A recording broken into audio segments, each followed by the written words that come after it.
Hola familia.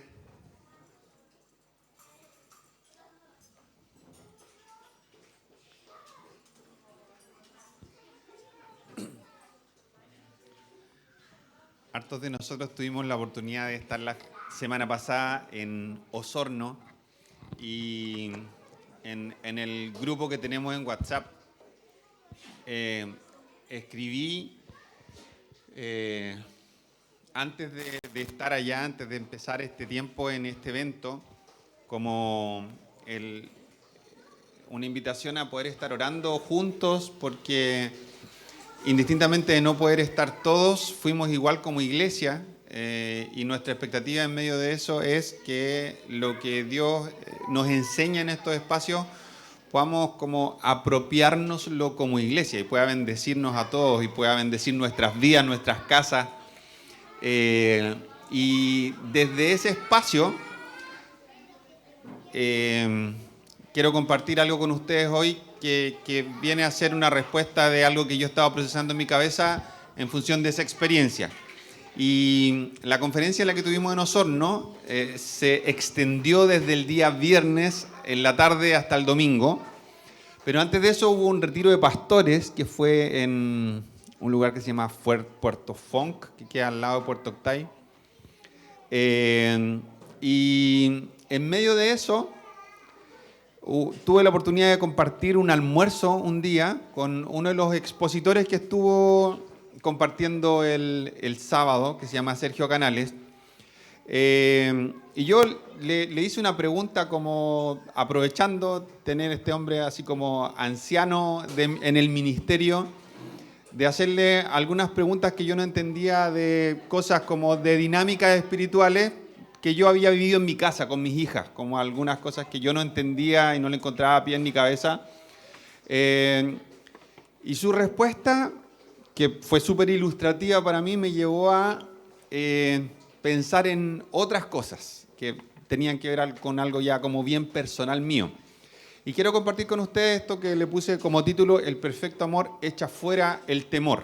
Este versículo es como bien conocido, pero quiero compartirles un poco como mi experiencia malinterpretando esta frase, y cómo una mala interpretación de esta frase generó en mí como...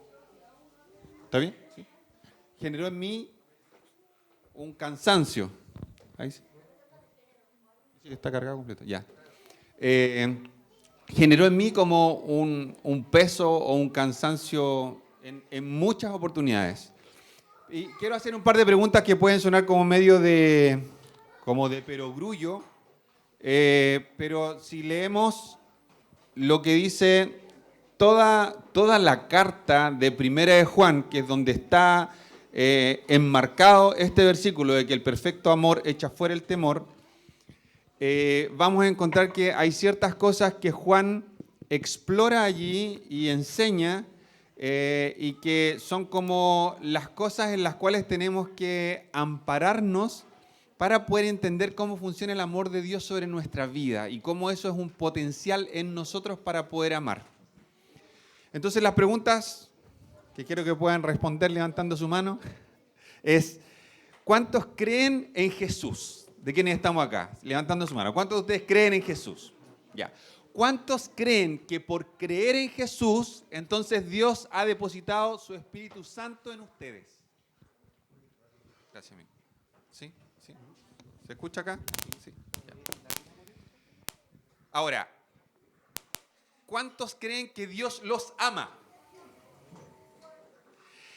Y teniendo esas tres certezas en nosotros, que hemos creído en Jesús, como consecuencia de eso, el Espíritu Santo habita en nosotros, y luego ese mismo Espíritu Santo habitando en nosotros es una garantía de que Dios nos ama. Ahora, teniendo esas tres cosas claras, ¿cuántos de ustedes nunca tienen miedo? ¿Hay alguien que nunca tenga miedo? ¿No? Bueno, en la medida en que nosotros entendemos estas tres cosas de manera profunda, debiera ser eso suficiente para enfrentar cualquier circunstancia sin miedo. Porque la Biblia enseña, gracias, enseña muchas veces y de forma muy explícita, llegando como a un clímax en la forma magistral en que él lo hace. Pablo en Romanos cuando dice, si Dios es quien es con nosotros, ¿quién puede ser contra nosotros? David desarrolla esta idea en el Salmo 27, en los primeros versículos dice, aunque un ejército acampe contra mí, mi corazón no va a sentir miedo, porque si el Señor está conmigo, yo voy a estar confiado. Entonces, esta idea de que Dios nos ama, esta idea de que Dios ha puesto su espíritu en nosotros, debiera preservarnos de tener miedo. La pregunta que yo le hice a este hombre tenía que ver con situaciones que había vivido mi hija menor, de tipo espiritual, cosas en las que ella había sido amedrentada cuando pequeña, y yo tenía como una mezcolanza en mi cabeza porque yo no entendía cómo Satanás puede producir en nosotros miedo o puede entrar a nuestra casa y puede causarnos daño, a veces enfermedad, a veces como distintas cosas, cuando nuestra vida está buscando como estar completamente conectada con Él. ¿A alguien le ha pasado que de repente se enferman tus hijos o te va mal en la pega, tienes problemas de lucas y no encuentras como qué hiciste que estuvo mal? Porque nuestra cabeza como que muchas veces busca un punto como recapitulando qué decisión tomé que estuvo mala, que trajo como consecuencia cosas negativas sobre mi vida. ¿Qué pecado cometí? ¿Qué decisión torpe cometí? ¿En qué me atolondré que terminó pasando esto? ¿Cómo le di cabida al mundo espiritual malo para entrar a mi casa y que pasen cosas malas? En mi cabeza esto no cabía. ¿Por qué? Porque yo tuve una vida llena de esas malas decisiones, a pesar de ser canuto, a pesar de no solo ser cristiano, sino de haber estudiado en un seminario y enseñar en un seminario. Aún así, yo tenía una vida absolutamente fraccionada y no era que cometiera pecados ocasionalmente, sino que el pecado era parte constante de mi vida. Entonces, cuando Dios, por pura gracia, vuelve a salir y a recordarme que me ama, porque sí, porque su amor es así de loco, de incondicional y de persistente, terminó mostrándome un amor otra vez, así como a través de milagros, que impactó mi corazón de tal forma de que hubo un cambio. A pesar de que hice todo lo malo que podía hacer, Él volvió a salir de mi encuentro y hubo un cambio. Se produjo como en mí el tomar una decisión de decir, ya Señor, ahora sí que sí, voy con todo. Y eso pude empezar a experimentarlo. Y cuando estaba experimentando eso, ya por tiempo, de seguir siendo una persona normal, o sea, con malos pensamientos ocasionales, con cosas en las que guateo, o sea, no me transformé en un súper, hiper, duper del que levita, pero sí yo me daba cuenta de que mi vida se había vuelto íntegra. Yo me había vuelto una persona que amaba a Dios y que ponía a Dios en el centro de sus decisiones. Entonces, ¿por qué justo ahora, que se supone que estoy haciendo la cuestión bien, me pasa esto de que parece como que las tinieblas tuvieran chip libre para venir a mi casa y causar enfermedad, hacer daño a mi hija, cuando mi vida está completamente en luz? Incluso las cosas malas que hago las confieso. Ya mi pastor, aquí estoy de nuevo, le decía a Lale, y le contaba mis cosas. O sea, no tenía problema en reconocer las cosas en las que sigo fallando. Y bueno, la respuesta de Sergio fue que Satanás siempre funciona tratando de amedrentarnos a través de la intimidación. Y la intimidación lo que busca es producir en nosotros miedo. Y el miedo particularmente en relación a tres cosas. Miedo a la muerte, miedo a el fracaso y miedo al rechazo. Como que a través de esos tres conceptos se engloba la mayoría de los miedos, que son los focos de ataque a través de los cuales Satanás lo que quiere hacer es que nosotros nos apartemos del propósito de Dios sobre nuestra vida. Lo que Él quiere es que nosotros, en aquello específicamente, en lo que Dios nos llamó como de manera especial, porque Dios tiene en su corazón un amor que no hace acepción de personas. Él nos ama de la misma forma, con la misma intensidad, pero al mismo tiempo se tomó lo necesario para diseñar a cada uno de nosotros de una forma particular. Y en función de eso tiene planes especiales para cada uno de nosotros. Y nos da gracia particular a cada uno de nosotros. Nos da talentos, nos da dones espirituales, nos da habilidades, nos permite crecer en una familia que a veces puede como propiciar el que seamos bendecidos, potenciados, cuidados. Otras veces nuestra familia, en vez de aportar a eso, causa dolor, nos aportilla, pero Dios nos permite experimentar una historia y en medio de esa historia Él aparece y nos recuerda que nos ama y todo lo que ha ocurrido, Él nos dice, finalmente tiene el potencial, porque está bajo mi control, de producir vida en cada uno de nosotros, de bendecirnos, de terminar resultando ser algo para bien. Entonces, Satanás viene e identifica aquellas cosas que Dios nos da y trata de desfigurarlas. Si tú tienes algo que tiene que ver de parte de Dios con lo que tú dices, ya sea que vas a ser alguien que va a enseñar, alguien que va a predicar, alguien que va a profetizar, alguien que va a cantar, alguien que va a dar consejos, que va a animar, que va a consolar. Si lo que Dios ha puesto en ti tiene que ver con las palabras, Satanás va a buscar la forma de amedrentarte para que no lo hagas. Y va a producir cosas como sentimientos de rechazo. Que la gente cuando eres niño o niña se burla de ti cuando hablas. Por tu timbre de voz, porque justo apareció alguien que hace bullying, porque tu hermano o tu hermana o en tu casa nadie te escucha o nadie te cree. Y Satanás va a buscar la manera de aportillar lo que Dios te dio para que específicamente eso que era especial de Dios sobre tu vida sea ahogado. Y él usa estas mismas dinámicas una y otra vez. Busca producir miedo, porque el miedo lo que nos hace es arrancar, es salir de un espacio en el que Dios nos llama para ejercer un algo bueno, que es una expresión de su amor. ¿Ya? Él me compartió eso y para mí fue como, sí, tiene toda la razón, lo escribí, hice un dibujito, le saqué una foto, yo siendo yo. Entonces, él me dijo que en la Biblia había un versículo que expresaba el antídoto para enfrentar estos tipos de miedo. Y es 2 de Timoteo 1:7. Y ahí dice, pues Dios no nos ha dado un espíritu de temor y timidez, sino de poder, amor y autodisciplina. En otras versiones dice poder, amor y dominio propio.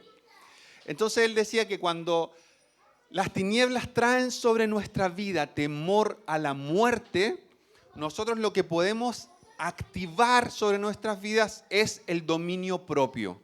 ¿Por qué? Porque la Biblia dice que la paga del pecado es muerte. La muerte, teológicamente en la Biblia, significa como el nivel más profundo de división, de separación. Por un lado es perder la vida física, pero por otro lado es la ruptura de las comuniones. Dios le dice a Adán y a Eva en el huerto, el día que ustedes coman de este árbol que está prohibido, del fruto, van a morir. Y cuando ellos comen, ¿en qué sentido mueren? Mueren en que pierden la comunión con Dios, pierden la comunión el uno con el otro, pierden la comunión interna, se quiebran psicológicamente y empiezan los problemas de autoestima, la vergüenza. Y también pierde la comunión con la tierra, porque una de las expresiones del castigo es ahora la tierra se va a resistir y vas a tener que producir fruto en ella con sudor y con dolor. Entonces, todo lo que antes era un shalom perfecto, una paz perfecta, una comunión perfecta, se rompe. Eso es lo que la muerte produce. El pecado siempre produce muerte. El pecado produce división. Cuando yo miento, produzco desconfianza, altero la forma en la que se percibe la realidad. Cuando yo hiero a otro en sus emociones y lo ofendo, eso causa una ruptura, una separación en la integridad del corazón de la otra persona. Entonces, el pecado siempre produce muerte. ¿Cómo puedo yo plantarle cara a la muerte? Justamente es entendiendo que parte del fruto del Espíritu Santo, que es tener dominio propio, me permite tomar decisiones con la mente de Cristo y no en respuesta a los deseos que me salen de la guata o a mis propios impulsos bajos, los impulsos malos que naturalmente ocurren cuando codiciamos algo, deseamos algo o nos importa solamente lo que yo sienta, lo que yo experimente. Entonces él decía, cuando viene temor acerca de la muerte, nosotros podemos ejercer dominio propio. Luego, cuando tenemos temor del rechazo, podemos activar la carta del amor. Porque si yo sé que Dios me ama, lo que decía al principio, si yo sé que Dios me ama, entonces la retroalimentación que tenga de otros, aun cuando en momentos pudiera ser negativa, aun cuando otros puedan decirme cosas malas, si mi identidad, el concepto que tengo de mí mismo, está arraigado en la certeza de que Dios me ama, entonces nada de lo que otros puedan decirme debería tener el potencial de herirme o causar daño en mi corazón. Y luego está el temor al fracaso. No voy a lograr aquello que Dios me llamó a hacer. No voy a lograrlo porque no tengo las habilidades, no voy a lograrlo porque no tengo las capacidades, no voy a lograrlo porque soy una persona fluctuante, no voy a lograrlo porque no tengo la fe de esos hombres y mujeres de Dios que veo que suelen ser gringos, más encima. Y como que las cosas que anhelo no las voy a lograr porque me falta lo necesario. Y es loco porque de alguna forma uno podría volver a sacar la carta del amor para no sentir esa como insuficiencia. Pero en el corazón de Dios está el que nosotros experimentemos cosas bacanes. Entonces la carta que Él saca para nosotros como antídoto para esto no es como el contentarnos con lo poco que tenemos, sino que es el poder. Él nos da el poder para poder hacer todo lo que Él nos llamó a hacer. Cuando Dios te encomienda algo, cuando Dios te invita a hacer algo, que puede ser hacer un negocio, puede ser estudiar una carrera, puede ser trabajar con niños, puede ser cumplir un rol importante en tu familia, puede ser ejercer un ministerio a tiempo completo en un ministerio tradicional o puede ser a tiempo completo en un ministerio no tradicional, pero cuando Dios te llama, te invita a hacer algo y tú te das cuenta de que esto tiene que ver con tu diseño, con cómo Dios te hizo y te invita luego a que ese diseño se exprese, entonces nosotros no deberíamos tener nunca ninguna duda de que todo lo que sea necesario para cumplir esa tarea, Él lo va a proveer. Y si Él te llamó a hacer algo que parezca como absolutamente imposible, pero tienes la certeza de que Dios te llamó a hacerlo, Él va a proveer el poder sobrenatural si es necesario para que ese algo puedas hacerlo. Porque Él jamás se queda corto en recursos.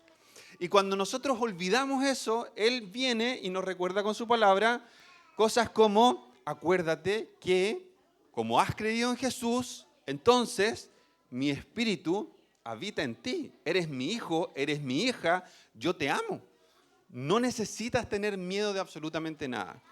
Y toda esta introducción tiene que ver con que en diversos momentos de mi vida, yo en lo particular soy una persona que ha lidiado con temor, distintos tipos de temores, sobre todo temor al rechazo. Eso es como lo que más ha afectado mi vida por muchísimo tiempo, que tiene que ver como con mi historia con mi papá y que principalmente tenía que ver como mi papá no estuvo presente, entonces yo sentía que como que era aceptado por habilidades, por cualidades, porque me iba bien en el colegio, como por cosas que hacía, pero que no era aceptado como por ser hijo nomás de mi papá, no era aceptado por ser hijo nomás de mi mamá, sino que siempre tenía como que dar un ancho. Y eso generó en mí una ansiedad súper grande de ser extremadamente competitivo y tratar de hacerlo todo absolutamente bien. Entonces, constantemente yo sentía temor al rechazo. Pero luego vino Dios y empezó a sanar progresivamente eso, aunque aún quedan vestigios de eso en mi vida, empezó a sanar progresivamente eso, y eso como que me liberó para poder recibir la invitación que Él me hacía a vivir la vida que Él tenía para mí. Y cuando me atreví a eso, dije, el Señor me acepta, pero no voy a ser capaz. Y vino en mí temor al fracaso. Porque yo en esto de ser súper competitivo, como que me había medio capacitado para ser bueno en ciertas cosas específicas, que un poco me preparaban el camino para como tener éxito en las cosas que eran para mí importantes. Pero Dios me invita y me saca de ese espacio en el cual yo descansaba en ciertas habilidades y me pone un espacio en el que yo no tenía habilidades, particularmente relacionándome con personas. Es como lo peor que me puede haber pedido en la vida era hacer algo que tenga que ver con relacionarme con personas. Era lo que yo más detestaba en la vida. Entonces entro a un espacio en el que no tengo las habilidades, no tengo la motivación tampoco, y esto era más brígido porque Dios me llama a ejercer un ministerio y a mí no me gustaba la gente, no me gustaba, en lo más mínimo. Entonces digo ya, Dios empieza a poner en mí amor por las personas, pero todo esto para mí era nuevo, entonces empezó a venir temor al fracaso. El tema es que Satanás siempre va a encontrar la forma de tratar de amedrentarnos. Tú puedes ser sanado en algo, experimentar victoria en algo y Satanás va a tratar de entrarte por otro lado para ahogar los sueños que Dios tiene para ti. Y eso lo va a hacer de mil formas y a veces vamos a tener testimonios que contar y vamos a decir, oye, el Señor sanó esto en mi vida, pero luego viene Satanás y te dice, pero esto otro, y trata de abrumarte para que finalmente seas apartado del diseño de Dios, de los planes de Dios y de todo lo bueno que Dios tiene para ti. Entonces, mi pensamiento era que una y otra vez, en cada oportunidad en la que yo he sentido miedo en mi vida, venía como este pensamiento: el perfecto amor echa fuera el temor, el perfecto amor echa fuera el temor. Y si uno lee el versículo donde esto aparece, voy a leer, mira, esto está en 1 de Juan, capítulo 4. Voy a leer los versículos 10, 13 y 16 al 18. Dice, en esto consiste el amor verdadero. No en que nosotros hayamos amado a Dios, sino en que Él nos amó a nosotros y envió a su Hijo como sacrificio para quitar nuestros pecados. Y Dios nos ha dado su Espíritu como prueba de que vivimos en Él y Él en nosotros. Nosotros sabemos cuánto nos ama Dios y hemos puesto nuestra confianza en su amor.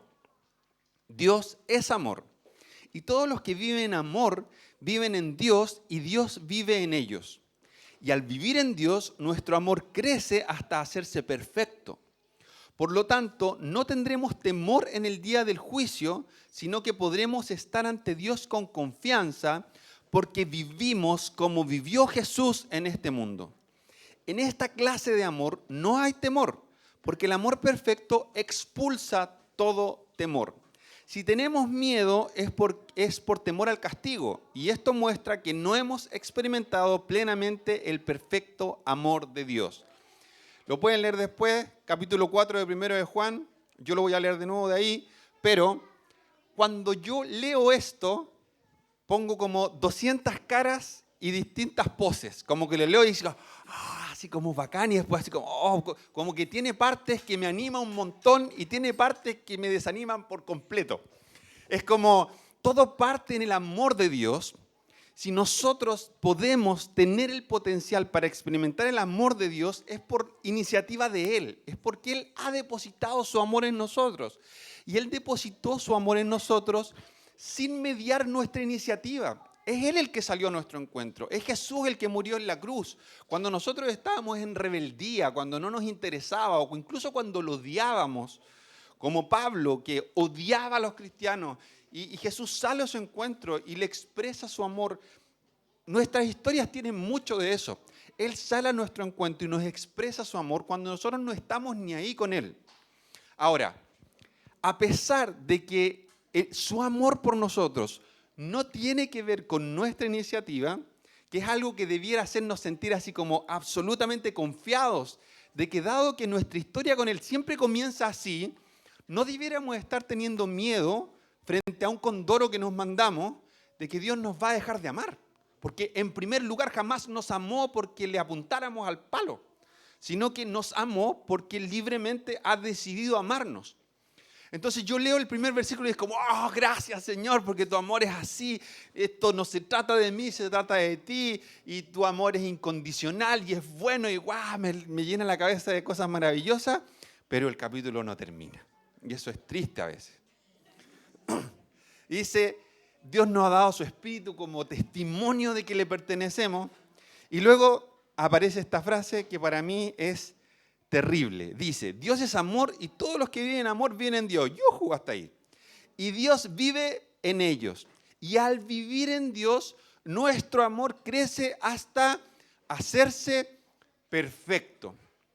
Y ahí la cuestión ya, por testimonio personal y convicción en mi corazón, yo sabía que, por lo menos en mi caso, eso no parecía muy cercano, al menos.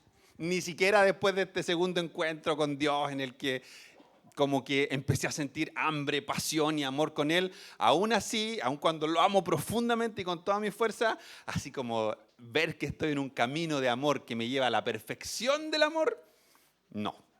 Y eso a mí personalmente me ha hecho sentir muchas veces desanimado. Y luego sigue y dice, nosotros sabemos cuánto nos ama Dios y hemos puesto nuestra confianza en su amor. Luego dice, por lo tanto, no tendremos temor en el día del juicio, sino que podremos estar ante Dios con confianza. Y aquí de nuevo me mata. Y dice, porque vivimos como Jesús vivió en este mundo.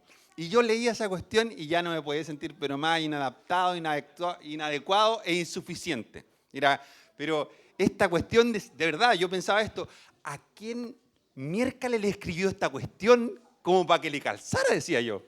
Porque habría que tener una autoestima demasiado sana y fabulosa para que te digan que podemos descansar en el amor de Dios en el día del juicio porque vivimos como Jesús vivió. O sea, eso para mí como que suena bonito, pero es condenación pura. Es lo más terrible que me pudieran decir, porque si yo comparo mi vida con la de Jesús, evidentemente el día en que me pare delante de Dios para que mi vida sea evaluada, mi argumento no va a ser que viví como Jesús vivió. Teológicamente sé que Jesús murió por cada uno de nosotros. Entonces Él nos imparte su justicia y cuando Dios nos ve a través de los méritos de Jesús. Eso nos permite experimentar su gracia, su amor, ser coherederos con Jesús, ser hijos amados, aceptos. Pero en mi cabeza yo leo esto y digo, así como de allá que yo realmente viva como vivió Jesús, ni de lejos. Entonces, termina diciendo, en esta clase de amor no hay temor. O sea, ¿por qué estoy leyendo todo el contexto? Porque si yo solamente leo la primera parte y me quedo con el puro versículo, el perfecto amor echa fuera el temor, entonces pareciera como que hay algo más que explicar y que en realidad estoy sacándolo de contexto, pero no. En realidad, este versículo, si lo tomamos en el contexto general, está transmitiendo un poco la idea de desafiarnos al tipo de amor que nosotros tenemos que experimentar en respuesta a su amor. Eso es lo que desarrolla en los 3 capítulos anteriores. Dice, Dios nos amó, entonces, ¿cómo respondemos a ese amor? Amando a otros y obedeciendo sus mandamientos. Eso es lo que Juan repite. Y él dice, ojo, aquí no hay un equilibrio, no hay un yin y un yang. No, el amor de Dios es lo que empapa todo. El amor de Dios parte en Él, es su iniciativa. Esto nos sana, nos redime, nos perdona, nos limpia. Pero si tú realmente has creído en Jesús y el Espíritu de Dios habita en ti y sabes que eres amado, entonces vive como Jesús vivió. Sé obediente, ama a otros. Y ahí llega a este versículo donde dice, en esa clase de amor no hay temor porque el amor perfecto expulsa todo temor. Si tenemos miedo es por temor al castigo y esto muestra que no hemos experimentado plenamente el perfecto amor de Dios. Y al final voy a llegar a algo que es como obvio. No estoy pretendiendo enseñar algo que sea revolucionario, sino que estoy como compartiendo primero una experiencia y cómo en mi experiencia llevada a la palabra de Dios y a caminar con Él, he entendido cuán importante es dimensionar en la profundidad que corresponde lo que significa ser impregnados de su amor. Porque cuando yo leía el perfecto amor echa fuera el temor, lo que yo sentía una y otra vez era que yo no amaba a Dios lo suficiente o de la manera correcta. Una y otra vez el pensamiento en mi cabeza era, algo estoy haciendo yo mal respecto de cómo amo a Dios, que hace que constantemente tenga miedo. Porque si yo de verdad sé que lo amo y aún así tengo miedo, y creo que la palabra es verdad cuando dice que el perfecto amor echa fuera, no da lugar al temor, entonces, ¿por qué sigo teniendo miedo? Y mi respuesta era, estoy fallando en lo que es amor. Estoy usando una palabra que en realidad no entiendo. Estoy diciendo que vivo por una ley que en realidad no es así, porque el miedo viene una y otra vez sobre mi vida a través de distintos frentes y en distintas áreas, pero es como algo con lo que constantemente he caminado. Entonces, aquí es donde viene esto que es obvio, pero no es obvio, porque lo podemos entender en nuestra cabeza, pero cuando nos paramos un rato juntos y como que vamos masticando lo que la palabra dice, para poder luego orar juntos y pedirle al Espíritu Santo que eso que nuestra cabeza entiende, lo pueda entender nuestro corazón y lo pueda entender nuestro espíritu y pueda cambiar nuestra manera de pensar, entonces ahí encontramos como ese valor de la revelación en donde algo que puede ser obvio termina siendo algo impresionante. Y es que cuando la Biblia dice que el temor ocurre como consecuencia de que estamos expectantes de que vamos a ser castigados, en cambio el amor nos hace sentir así como que venga mi papá a felicitarme y que venga mi papá a regalonearme y a bendecirme y a decirme cosas lindas, tiene que ver como principalmente respecto de no el concepto que tenemos de nosotros mismos. Porque el concepto de nosotros mismos, si nosotros nos miramos confiando en las herramientas que tenemos para evaluar nuestra propia vida, normalmente vamos a errar. Y Pablo dice, ninguno tenga un concepto mayor de sí mismo que el que deba tener, sino que cada uno piense como con sobriedad en la medida de Cristo. Así como consideren a Jesús para considerarse ustedes mismos. Mírense a través de Él. Porque cuando nos miramos sin pasar por Jesús, nuestra identidad es deformada. Puede ser que en mi familia me hayan dicho que soy el más precioso y fabuloso y que producto de eso yo menosprecie a las otras personas. O puede ser que en mi familia me hayan dicho que yo soy el peor. Puede ser que esto me haya pasado en el colegio, puede ser que me haya pasado con primos, puede ser que haya tenido yo como habilidades natas que hacían que todos me aplaudieran, como yo en la música, por ejemplo. Pero cuando nosotros no nos observamos guiados por el Espíritu Santo a través de Cristo, eso va a producir que tengamos un concepto deformado de nosotros mismos. Ahora, cuando nosotros hacemos el ejercicio en que dejamos que el Espíritu Santo nos escudriñe para descubrir a través de Él y que Dios nos diga a través de Él quiénes somos, quién es Él y cómo es su amor, entonces no va a depender de qué nota nos saquemos en nuestro autoexamen el cuánto podamos confiar en su amor. Porque su amor no depende de absolutamente nada en nosotros. Su amor por nosotros es tan feroz, es tan apasionado, es tan hondo, es tan profundo, que hay un versículo en Romanos 5 que dice, en esto muestra su amor hacia nosotros, en esto muestra su amor Dios para con nosotros, en que siendo nosotros pecadores, Cristo murió por nosotros. Y yo siempre pensaba así como, oh, qué transacción más, yo pensaba esto teológicamente, qué transacción más impresionante del amor de Dios, nosotros éramos carne podrida y Jesús, que era lo más valioso en el universo, se entregó a sí mismo por estos que no valíamos absolutamente nada y que éramos una porquería. Y desde alguna perspectiva es cierto en el sentido de que su amor no observa todas nuestras faltas, ni nuestro pecado, ni nuestras fluctuaciones de fe y de confianza, pero Jesús estuvo dispuesto a entregarse por nosotros voluntariamente y el Padre a entregar a su Hijo porque nos veía de la manera en que nos diseñó. Porque nos veía desde el principio, aun cuando estábamos en nuestra peor condición, Él nos veía como hijos e hijas. Él veía la hermosura del tiempo que se tomó para diseñarnos, expresado en su máxima expresión, ya completada en nosotros. Él nos ve y dice, los amo tanto y son tan hermosos que vale la pena morir por ellos para que se restablezca esa comunión perfecta que papá quería tener con la humanidad desde el día 1 en que los creó. Entonces, Él estuvo dispuesto a entregarse por amor indistintamente de nuestra condición, porque Él sabía que su amor iba a producir en nosotros vida, restablecimiento de su diseño, plenitud y todo lo que Él finalmente y solo Él es capaz de hacer.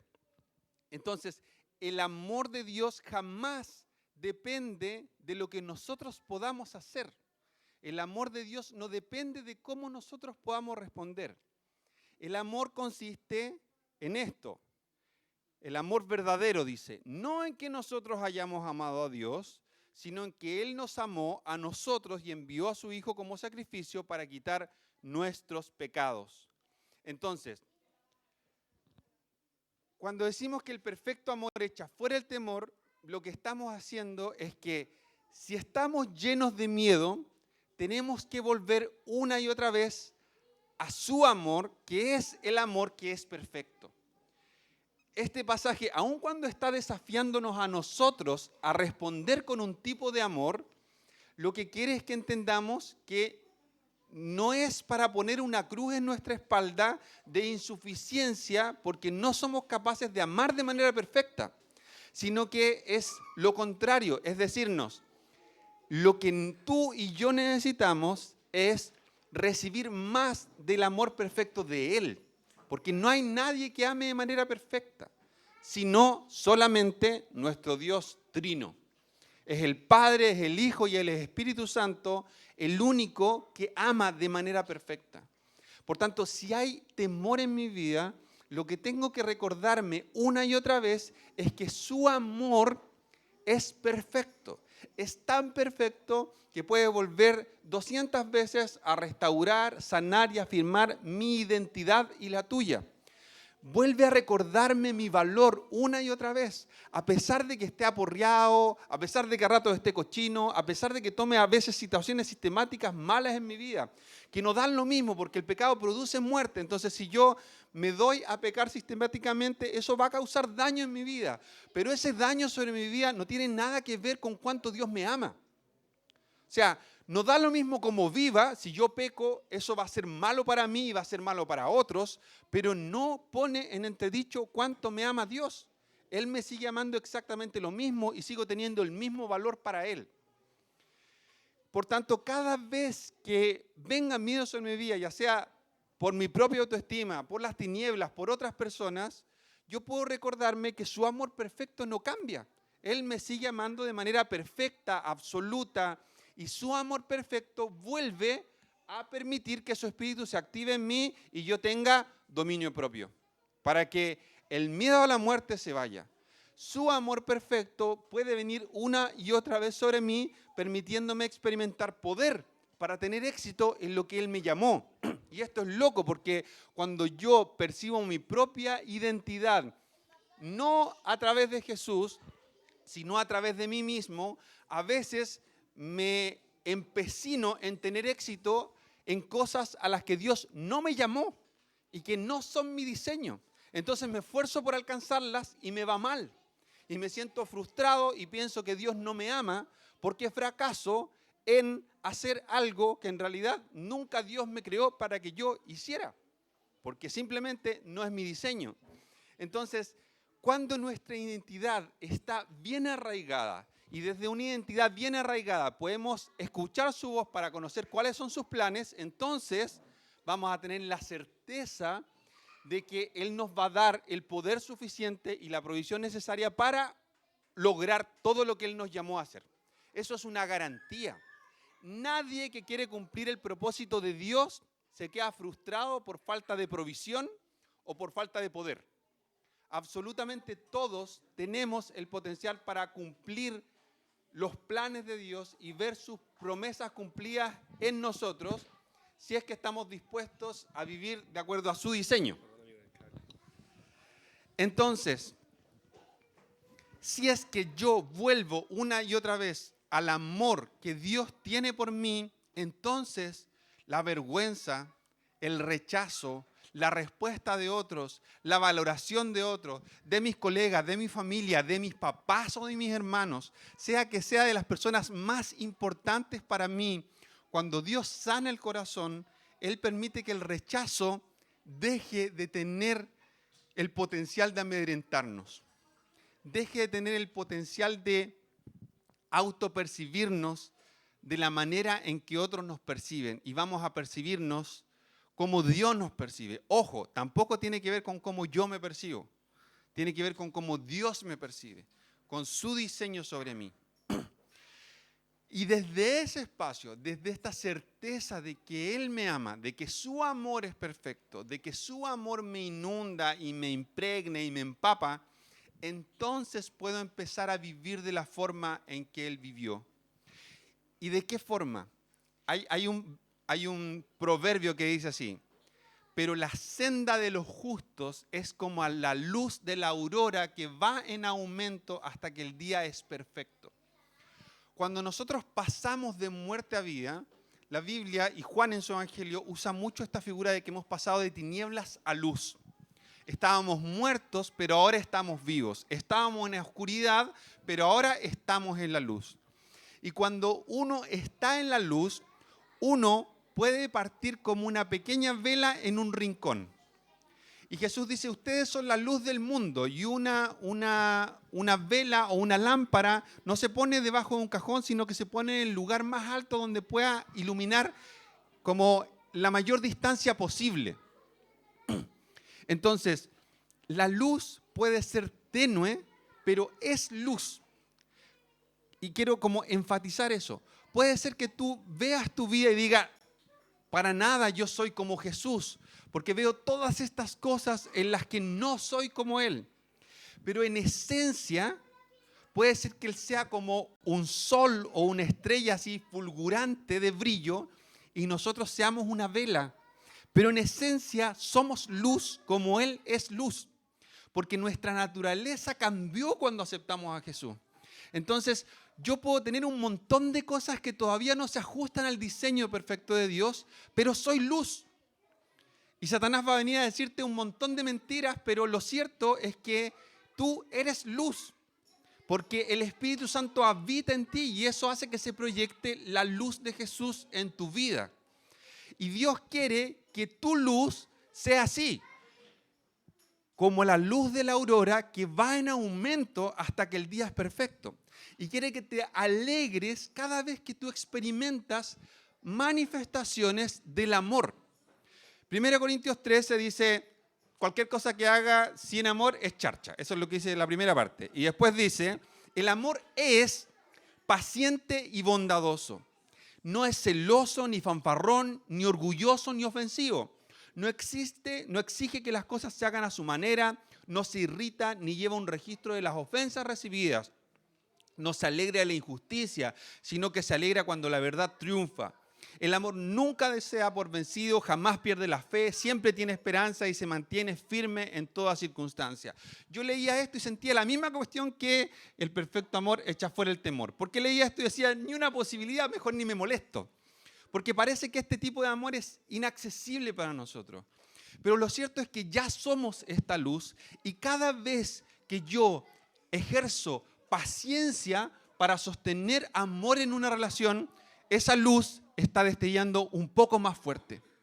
Cada vez que yo soy bondadoso, o sea que procuro el bien del otro, pero desde la perspectiva bíblica. No este bien así como de buena onda nomás, sino la bondad que hay en Cristo. Una bondad que procura el bien tan intensamente que está dispuesto a sufrir para producir el bien del otro. Está dispuesto a morir para producir el bien del otro. Cada vez que yo, desde lo pequeño, y obviamente es una luz que va en aumento, pero cuando yo me privo de un chocolate para dárselo a mi esposa, una luz pequeña brilla. Y si yo me privo de mi orgullo para pedirle perdón a mi esposa, entonces esa luz brilla bastante más. Y si yo me privo de mi orgullo y me privo de incluso la justicia de Dios sobre mí para bendecir al que me odia, entonces mi luz brilla todavía más. Y puede ser que hay un montón de cosas que me siguen costando, pero cada vez que yo me paro en esto y digo, Jesús está en mí, el Espíritu habita en mí, Dios me ama, no tengo por qué tener miedo de que el otro me va a mirar feo o me va a insultar o me va a devaluar con su respuesta, sino que puedo amar porque mi valor, mi identidad y mi paz están en Jesús, están en el amor incuestionable de Dios. Entonces voy a poder ser valiente para amar sin que importe cómo el otro me responda. Voy a poder perdonar sin que importe si el otro me pidió o no me pidió perdón. Voy a poder pedir perdón sin que importe si el otro está dispuesto a perdonarme o no. Porque una y otra vez voy a poder volver al amor de Dios que es suficiente para mí.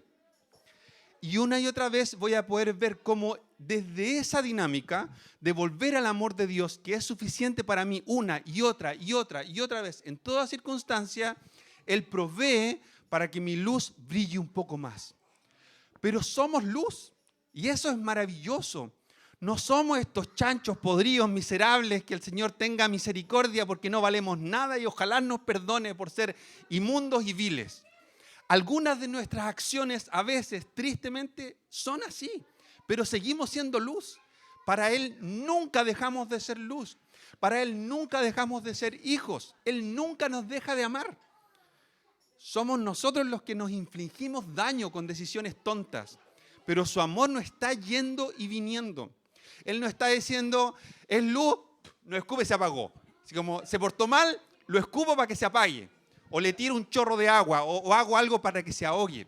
Hay un versículo, no lo tenía anotado y no tengo la cita, pero dice que Él no apagará el pabilo humeante, que es como la llamita que está a punto de extinguirse. Él no viene y la ahoga. Por el contrario, Él nos mira con ternura y sopla para que la llama vuelva a avivarse. Una y otra vez su amor funciona así.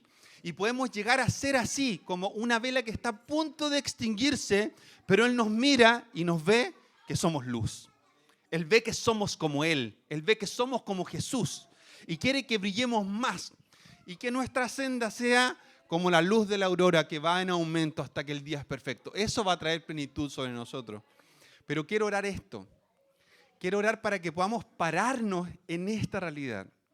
Nuestra condición de hijos implica que nuestra identidad está en un lugar en el que es inamovible. Nadie puede revertir lo que Jesús hizo en la cruz por ti y por mí.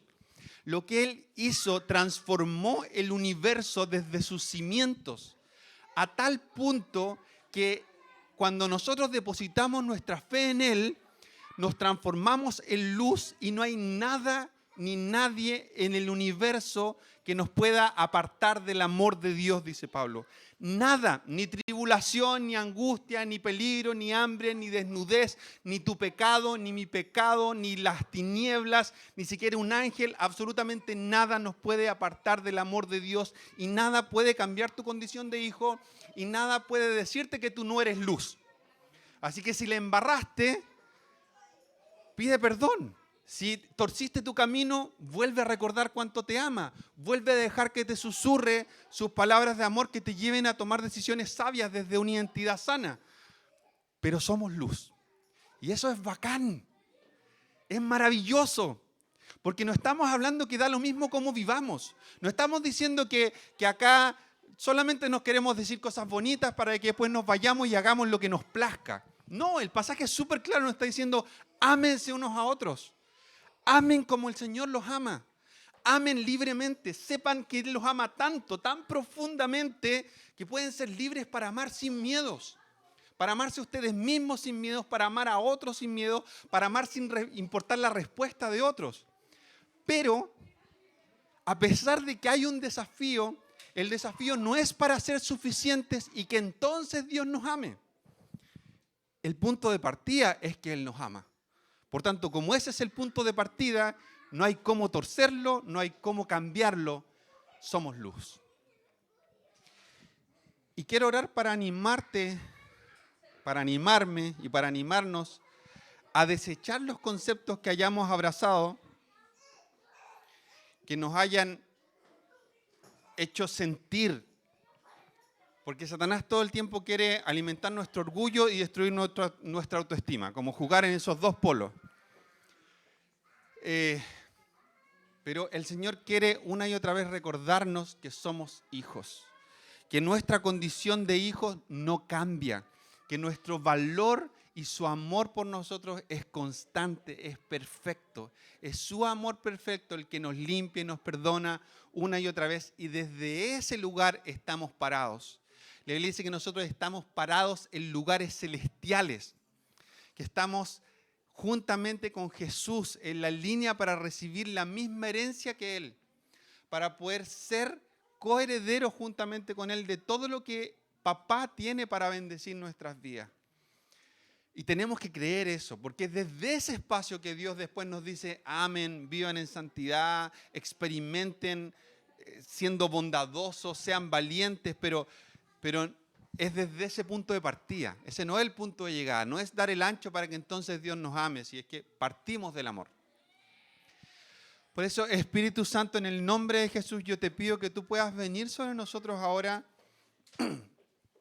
y puedas cambiar toda mentira que haya en nuestra cabeza y en nuestro corazón, para que podamos creer en tu amor de una forma que sea liberadora, que no sea solamente como entender en nuestra mente las ideas, sino que tú puedas traer una revelación que haga que se anide en nuestro corazón la verdad, empujando afuera la mentira.